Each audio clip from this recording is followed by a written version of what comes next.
Hello, this is Joe Cabrera. I'm a student professor Stein class delivering speech 2. These are my plethora of adults here, as you can see.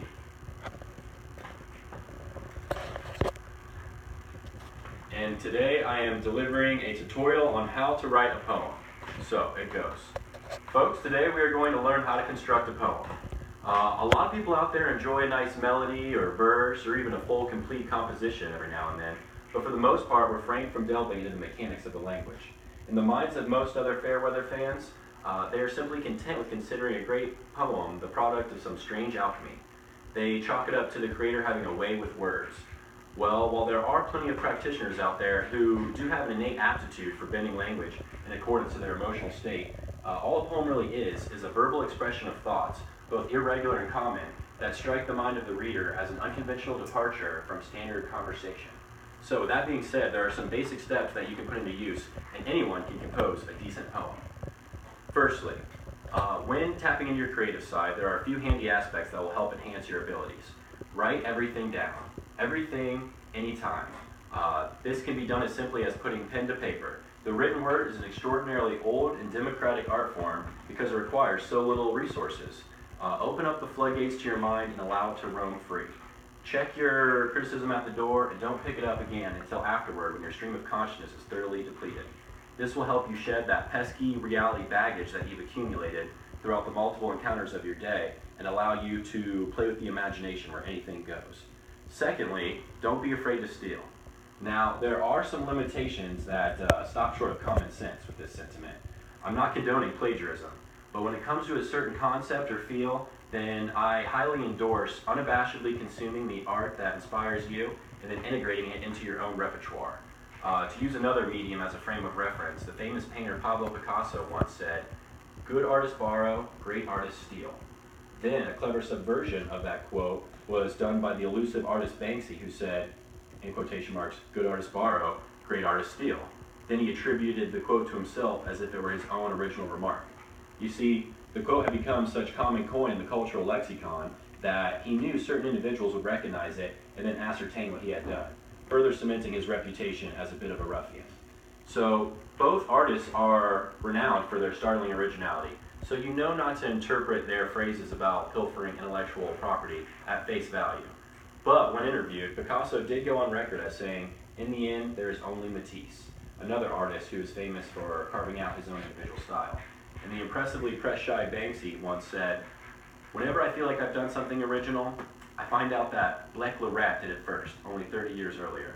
Blek le Rat is a Parisian stencil graffiti artist whose work any juxtaposition would reveal had a tremendous influence on Banksy." And then thirdly, and this is an absolutely optional one, but from my subjective viewpoint, I think it is crucial. When you're first starting out and wading in the limitless possibilities and combinations that language engenders, it helps to have some sort of restrictions. If you put confines on your voice, like in kabuki theater or haiku, then it can have the potential to breed creativity. So, since we're talking about poems, we're going to use the n-rhyme meter. This is a poem called Classified that I did a while back, and it starts off, "Thin slivers of sunshine seeping through chinks in the clouds." Okay, so we're talking about the end word of each line, ends in clouds. Since it's the first, it can be nothing else. "Far over the verdant lea, I can hear the rickety train rails rumble and moan." That will be B, because it does not rhyme with clouds, so it gets its own letter. "I've got a funny feeling, butterflies doing acrobatics in the tummy." C. And then, "Like the only time my voice is being heard is covertly through a tapped telephone." Aha! Here's where we start paying attention. B, because telephone and moan rhyme. So now we've got a little bit of a hypnotic effect here. "The two sides of my brain are at war and need pacified, but keep that information on the QT, it's classified." So, an intuitive reader will start to gain a comprehensive feel for the flow of the language. We've got this M-rhyme meter, A, B, C, B, D, D. And these collection of lines constitute a stanza.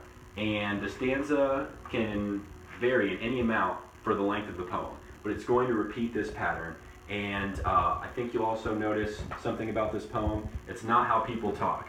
This is not everyday conversation. You would be insufferable if you spoke to people like this, but that's what we came to the art form for, to hear something outside of regular everyday existence. And also, atmosphere is a keystone component to a gripping poem.